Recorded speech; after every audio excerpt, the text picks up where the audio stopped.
Well, hello, Stampers. It's the Pampered Stamper. My name is Jackie Vandersar-Boot, and I'm a Stampin' Up! Demonstrator in Canada and in the Netherlands. And because it's Wednesday today, it means it's time for stamping through my stash. And so what I do with that is I stamp every image in the stamp set and I show you all the dies if there are dies to go with it. And the reason is twofold. Number one, when you buy something from Stampin' Up!, you have a 3-month warranty. Okay, so you have 3 months to see if there's anything wrong with it, except for the die cutting machine. I think it's 2 or 3 years. But it's important that you check out your stamps and make sure they're stamping properly and that your dies are cutting properly. And the other reason is that when you do this, you will be inspired to use your stuff much more frequently. It'll be less likely to gather dust on a shelf. If you stamp and cut right away, you're going to get excited about it, and that's what we want. And then I always advise to tuck those die cuts and stamped images back into the case in case you don't have time to play with it right away. And then the next time you pull it from the shelf and you open it up, you have a nice surprise waiting for you. So let's take a look. Oops, didn't work. There we go. So it's called Gorgeously Made. And today, so there's 7 stamps. And today I'm going to start with showing you the lovely dies. Okay, so I'm going to move that, take a good look. I always just put a magnetic sheet, a sticky magnetic sheet in the inside. You can get them from Amazon. And so I took a piece of vanilla. So this is the one long die. It makes a jaggedy edge. So it's a little bit like a torn edge, or it could even be a snowbank or something. And then this one is a notebook edge.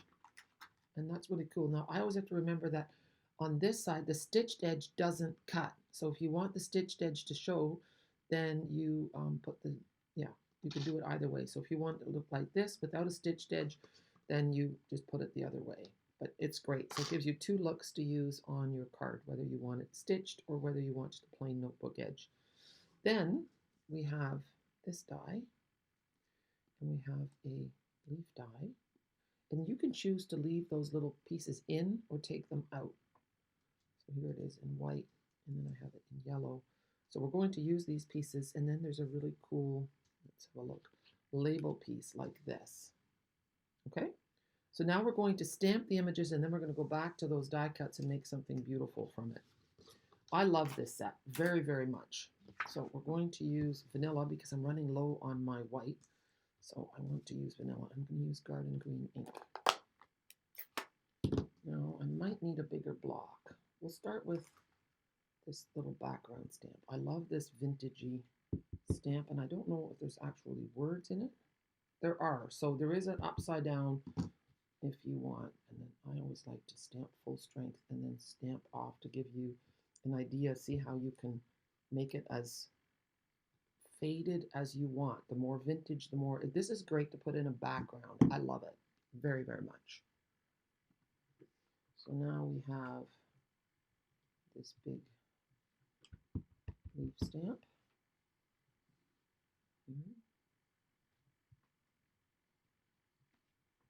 Isn't that gorgeous? And you can see how that would look nice here. I'm going to do this actually. Look.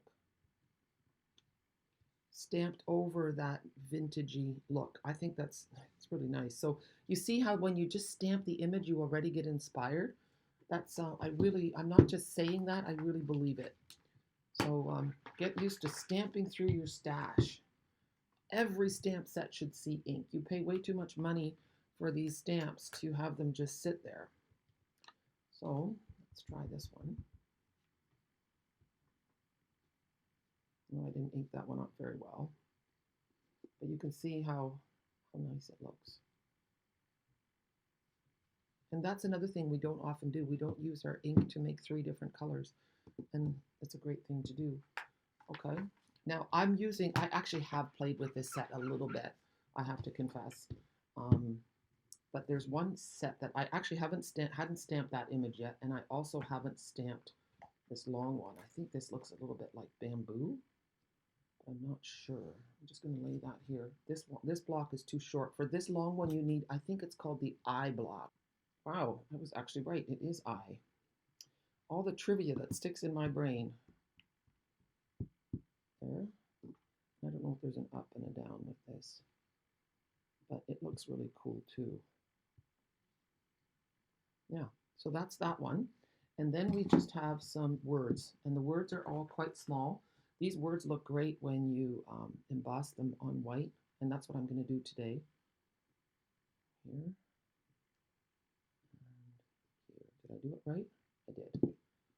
Sometimes they're upside down when you're working upside down. Okay, tap, tap, tap, and there we go. So they're not straight, but that's okay. Thank you, hello, you're a great friend. Okay, so I find this, for me, I like this. My little samplers makes me happy. So now we're not going to use garden green anymore. I'm using lemon lolly and, ooh, now I forget, lemon lolly and soft sea foam. Okay, so we're going to use as our base a large Memories and More card. So that card front measures 4¼ by 6¼ and then I've already cut this piece and it is 3 7/8 by 5 7/8. If we want to do that in centimeters, but the Memories and More cards are the same regardless of whether you're in Europe or here. So that's almost 15 centimeters, 14.9 by 9.8. Okay, 14.9 by 9.8. And then here, I'm not going to use this thank you, but this is what I was talking about, that you can emboss in white on black, and it looks so nice with these words. The smaller words look really nice when you do this with them. So now I'm going to put 5 of these on here as my background, but first I'm going to just slide them off, and we're going to take this one and we're going to stamp it in soft sea foam. Now my soft sea foam has faded. The sticker has faded. Some of the stickers from Stampin'Up fade in the sun, and I guess that makes sense. So I'm going to stamp, make sure that it's straight up and down. No, sorry, making you dizzy. I'm going to go in the middle. Oh yeah, you know what? I kind of like that color. I don't need to stamp off. There. And now I'm going to put these guys on, and they're just going to go on flat with a little bit of liquid adhesive. I'm not popping them because I'm going to be putting a bouquet, and they're not all going to go the same. I'm going to stagger them a little bit. That one has to go up a little because I need room for my words. You notice how and this one's going to go a little bit this way. Maybe even a little crooked. Yeah. Sometimes when you put things crookedly on purpose, that looks nice. Gives it a bit more of a flowy feel. But other people can't stand it when things are crooked, so you know what? You do you. That is there. So I have my 5 pieces, and I'm going to actually stamp my word before I put my bouquet on so that it kind of gives me an idea of how I want it to look. I need to find a little block, though. I told you I was using Lemon Lolly ink, but I'm not. Just Lemon Lolly paper. So I'm using Memento Black. And make sure it's there. And the hello is going to go right there at the bottom. Nice. Okay, so now I want to make a little bouquet with yellow, that's Lemon Lolly, and maybe a white and a green. I'm not sure if I want another. And then I thought I would add this one, but just a piece of it so that it looks different than the other one. So we're going to use our paper snips and cut this one apart a little bit. I just want a 3-prong or maybe a 4 one. I'm just going to cut this out here. And I see that it's attached in 2 places. I'm just going to cut that off. There, and then I'll just round it. It's a little bit jaggedy. I don't want that. There. And now that one's going to go on top. And I could add another yellow one. Does that make it too much? Let's have a look. Here's my bouquet. Yeah, that's too much. See, that's too thick. Just one yellow. There. So what I'm going to do is make a little bit of a puddle here. Just a bit. And lay that down. See how it's oozing through? I actually want that a little bit. And then the white, I'm going to add a little bit more.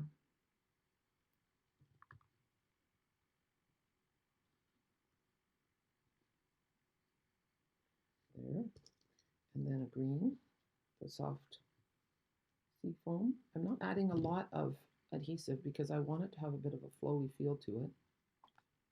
There. And now lastly, we're going to put this piece of white on. And then we're going to finish it with a bow. There. My fingers are a little bit sticky, I'm not going to lie. I'm just going to rub them off. I'm just going like this, and that just rubs the glue off. It really works really well because not only does it rub the glue off, it also takes off any inky stains you might have on your fingers. Okay, now the one thing I did not put ready yet is I need, let me think, Jackie. Do you ever have it that you know that something's on the tip of your tongue and it's just not coming? Linen thread, that's what I need. Okay, so I'm taking my linen thread and I'm taking about, I don't know, 16 inches or so.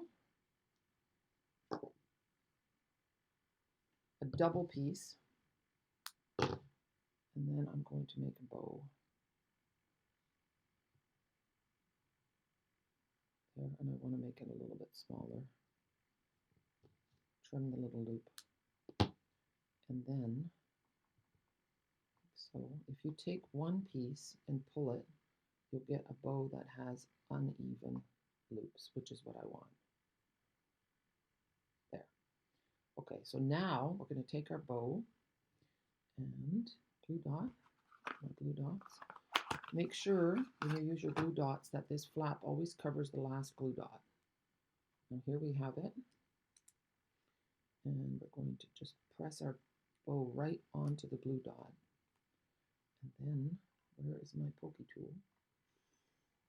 There it is, on the other side of my desk. There we go. Take the pokey tool and lift the whole thing up. There. And it's going to go right there. And I just want to play with my bow a little bit. There. Isn't that so pretty? Now we're going to take this whole piece, and you can see in the corner, the left corner is that gloriously made paper. I'm going to show you that at the very end. But look how nice that is. It's just so pretty. I was in Germany in May, and I saw a similar card like this from Jenny Pauli. She had made it into a slimline card, and I just changed it up by making it into a Memories and More card. And yeah, really pretty. And then she also didn't have that edge, so I changed it up a little bit, but thanks for the inspiration, Jenny. It was just really fun to be a part of an event run by a different demonstrator in a different culture to see how they do things, and I learned a lot, so that's always good. It's always nice to support each other, and it's always nice to be inspired by each other. There. Oh, you know what? We do have this, I had a little bit of, I don't know if I can get rid of that. Might have to be an embellishment opportunity. Sometimes you can roll this. Oh, look, it's coming off. You can roll it off, the glue, as long as your fingers aren't dirty. So anyway, this is the card. I hope you love it. And now we're going to look at the paper. If you did enjoy this video and you're watching on YouTube, please give me a thumbs up and leave a comment and share. So this paper is just gorgeous. See how it has a bit of the words in the background too? And then on the other side. So it has the same stamps, the same stamped images. So everything coordinates so beautifully. I just made a gorgeous card with this yesterday. This paper is really, really colorful. So you want to use it in small doses, but these just pop right off the paper. And it says, look at this, our customers, demonstrators, and employees. And then it doesn't say, but it's like, I don't know, it's almost like some manifesto from Stampin' Up. And then this is the other side. And that torn edge is one of the dies, right? It gives that idea.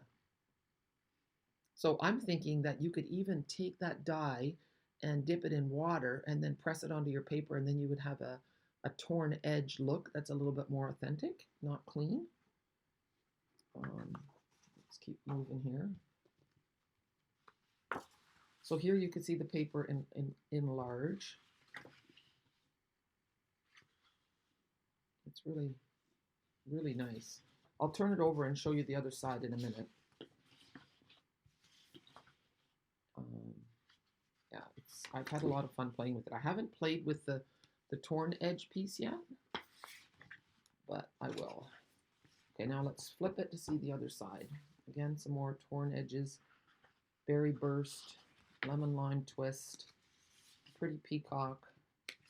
We've got some fresh freesia in here as well. It's nice, isn't it? And some white. So there you have it. I hope you were inspired. I'm so glad that you joined me today. I hope that I've also inspired you to stamp through your stash. And if you don't already have a demonstrator, I'd love to be yours in Canada or in Europe. Message me if you have any questions. I love connecting with you, and I hope you have a super day. Bye.